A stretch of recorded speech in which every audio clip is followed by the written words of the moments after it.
Hi guys, welcome back to another one of my vlogs. Yeah, it's been a while, um, but yeah, as you will see during this vlog, the importance of taking your time when you're floater fishing.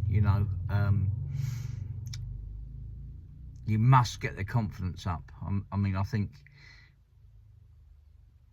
during the first fish I had, and the second fish I had, they were actually 2 casts into the water. Between getting them feeding confidently, and yeah, you'll see a bit of footage of me getting a bite and what have you on film. But yeah, there was several fish feeding there at the time, and that's what it's about when you're floater fishing. Don't be too hasty, don't rush into it, get their confidence up, and then position your rig in the right place and not right on top of them, away from the main group or over them, and then wind it back gently. Yeah,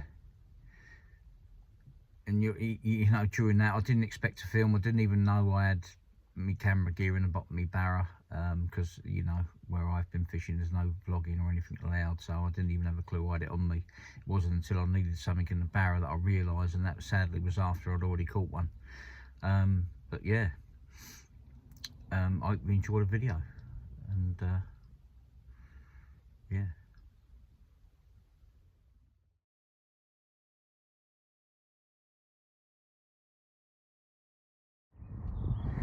Well guys, I didn't think I was going to be able to film this. I thought I left all my camera gear at home. I got so used to not filming because of my new syndicate. Yeah, I thought I left all the gear at home. I found it in the bottom of the barra. Sadly, a little bit too late, just after I've had a 20-pound grass seed off the top. I was going to go home. I flicked a few mixers out right on the edge, and one come up, and I bided me time, and then another one come up, and then another one, and then I've got 4 or 5 feeding now. And like I said, I just had a grass carp, a 20-pound grass carp. Yeah, and they're still about, so yeah, let's see if we can get some footage on film now.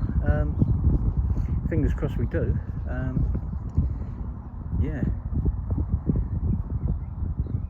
call this series Short Session Carping, I think, because I'm going to be doing a few of these now. Now the weather's getting better. It's 1st of May tomorrow. Yeah, hopefully we get more of a chance to get out now. The weather's getting warmer. I wanted to be over the back really on the park, fishing for the better ones. But you know, I'll take any carp at the end of the day. And yeah, like I say, they're out here feeding. During the vlog, I'll hopefully catch them on film with a bit of luck. Right, speak to you in a bit.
Well guys, what a result.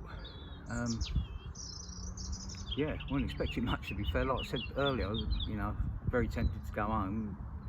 It just sometimes it's meant to be. I think I've definitely got one of the good mirrors of the lake in the net. So yeah, we'll get her weighed up and get a few shots of her. But yeah, happy days. They're still out there feeding, so yeah, fingers crossed we can get some more. Happy days. 24 on the nose, this one. Nice old looking fish. Yeah. Yeah, we'll take that for an afternoon's float fishing. That's for sure, especially when we thought we was going home. Yeah, that's a real nice one. Nice old fish. Happy days, yeah. Big bulging eyes, and yeah, there's still the odd couple still feeding out there, so. But mate, to have two 20s out of here, one after the other, well, it's definitely good going. Although I know they're coming on well in here now. There've been a few taken out, so. Right, quickly show the other side.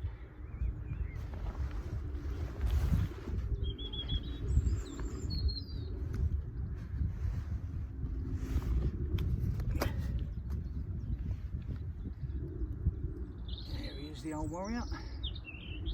Yeah, good times. Right, we're going to get her back, have a go for some more. And I'll run through my floater setup in a short while. But yeah, nice and simple, same as usual.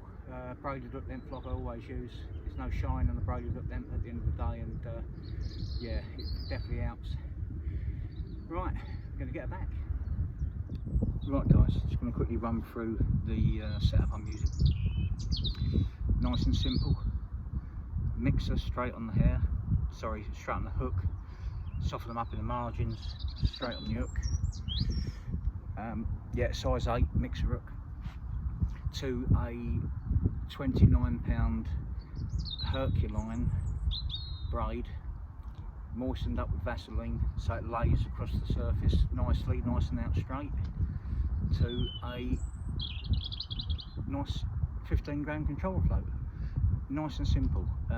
We're putting out a mix of floaters though. We're putting out chum mixers as well as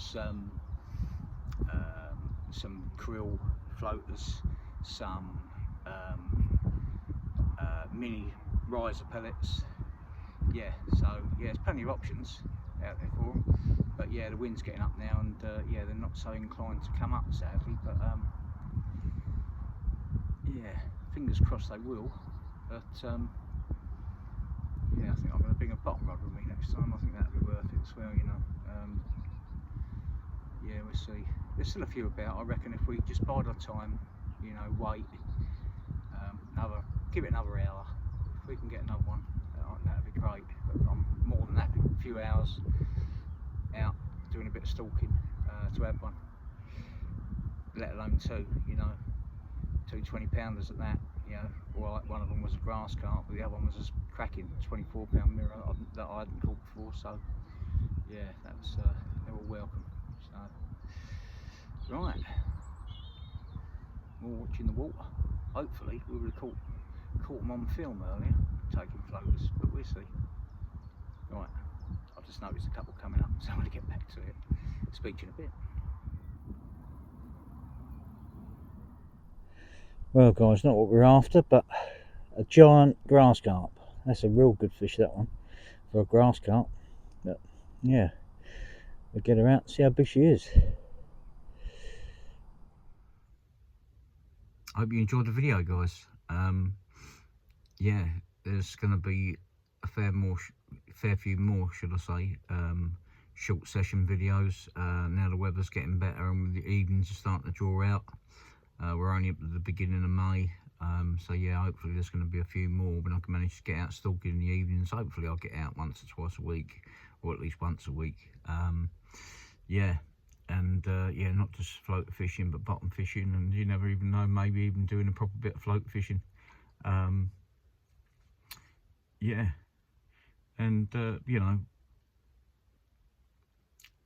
one thing I didn't mention is the last one was caught on a hairy bait. It's important when you're float fishing as well to be able to make changes. You know, they do start to get wise to what, you know, to the hook bait.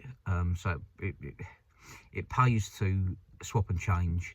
In the end, the big grass carp, which you see at the end of the video, which sadly I didn't press play when I went to film the actual fish when I was holding it up, it was 27.12, and it come to a trimmed down Key Bait Solutions ASM pop-up, because it was a good imitation of one of the krill floaters I was putting out.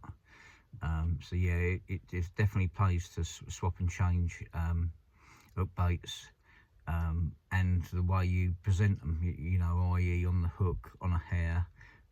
Yeah, there's lots of different ways to do it, and like I say, I should show you on the up and coming videos as well, different ways I do them.